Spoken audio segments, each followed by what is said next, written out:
सतयुग के राक्षस कुल के कुछ ट्रेसेस हमें यहाँ आज कलयुग में भी देखने को मिल रहे हैं।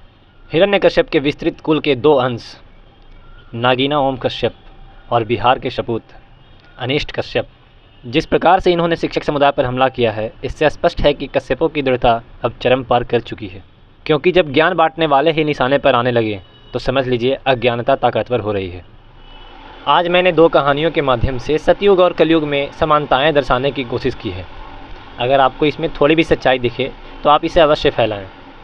सतयुग में एक राक्षस हुआ करता था हिरण्यकश्यप, जिसका मुख्य उद्देश्य ध्यानी तपस्वी बालक प्रहलाद को तथा उसके इष्ट भगवान विष्णु को क्षति पहुंचाना था।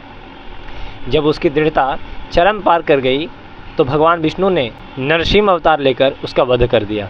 अब दूसरी कहानी है कलयुग की, यानी आज की, जहां हमें आज भी उसी हिरण्यकश्यप के विस्तृत कुल के दो अंश दिखते हैं, पत्रकार नागीना ओम कश्यप तथा बिहार के शपूत अनिष्ट कश्यप, जिन्होंने शस्त्र के नाम पर हाथों में माइक रखा है और शब्दों के जहरीले बाणों से समाज में जहर घोलने का काम करते हैं।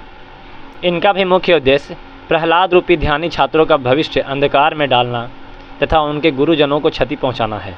जिस प्रकार से इन्होंने शिक्षक समुदाय पर हमला किया है, इससे स्पष्ट है कि इन कश्यपों की दृढ़ता अब चरम पार कर चुकी है और अब वो समय आ चुका है कि फिर कोई विष्णु रूपी नरसिंह अवतार ले। परंतु ये कलयुग है। हम छात्रों को ही एकजुट होकर इन असामाजिक तत्वों के खिलाफ लड़ना होगा और इसे परास्त कर पुनः शिक्षा प्रधान राम राज्य स्थापित करना होगा। क्योंकि जब ज्ञान बांटने वाले ही निशाने पर आने लगे तो समझ लीजिए अज्ञानता ताकतवर हो रही है। अब आपको क्या लगता है, आप कमेंट में अवश्य बताएं। धन्यवाद।